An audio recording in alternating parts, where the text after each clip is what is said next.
suis médecin de santé publique spécialisé en informatique médicale. J'ai travaillé pendant une dizaine d'années sur les entrepôts de données de santé hospitaliers, notamment à la PHP.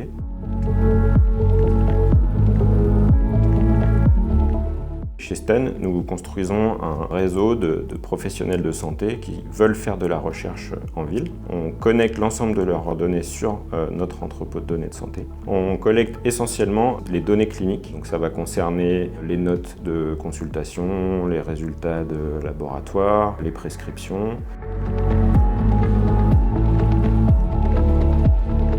C'est complètement transparent pour les professionnels de santé qui participent. Pour le professionnel de santé, il y a juste un contrat d'apporteur de données et ensuite on s'occupe de tout.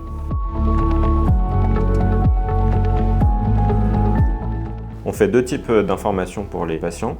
Il y a une information individuelle, comme quoi leurs données sont susceptibles d'être intégrées dans notre entrepôt de données. On fait aussi une information collective à travers un affichage dans le cabinet du médecin. Les patients ont un droit d'opposition, ils ont un mois pour s'opposer, un mois en fait, pendant lequel on ne va pas intégrer leurs données. Ensuite, ils peuvent toujours s'opposer, même plus tard. En fait, on peut s'opposer à tout moment. Nous avons obtenu une autorisation de la CNIL pour déployer notre entrepôt sur l'ensemble du réseau de soins de Stan. On met en place toute une série de protections pour les données des patients. Un hébergeur souverain avec OVH, qui est un hébergeur français. Il n'y a pas de transfert de données à l'extérieur de l'entrepôt. Donc les données restent en France dans des serveurs qui sont agréés pour l'hébergement de données de santé, qui mettent en place un certain nombre de sécurités physiques et logicielles. Nous, on va chiffrer les données, on va enlever toutes les données qui sont directement identifiantes, le nom, le prénom, les adresses, les dates de naissance du patient et des professionnels de santé qui le prennent en charge.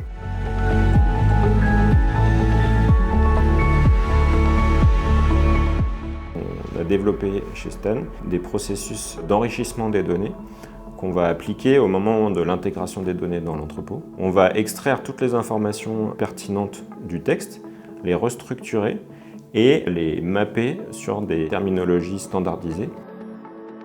On va faire tourner des algorithmes de matching de patients, identifier les patients qui sont potentiellement éligibles à une étude. L'entrepôt, on s'en sert à ce moment-là pour faire du pré-screening. On va se servir de l'entrepôt pour pré-remplir les formulaires de recherche clinique avec les informations qui sont déjà dans l'entrepôt, de façon à éviter la double saisie.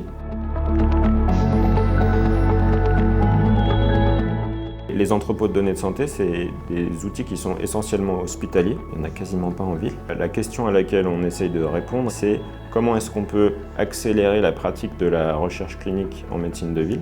Constituer une grosse base de données d'informations qui proviennent directement de la ville permet d'enrichir la vision qu'on a sur les données de santé. C'est excitant de construire un outil comme celui-là, créer quelque chose d'innovant.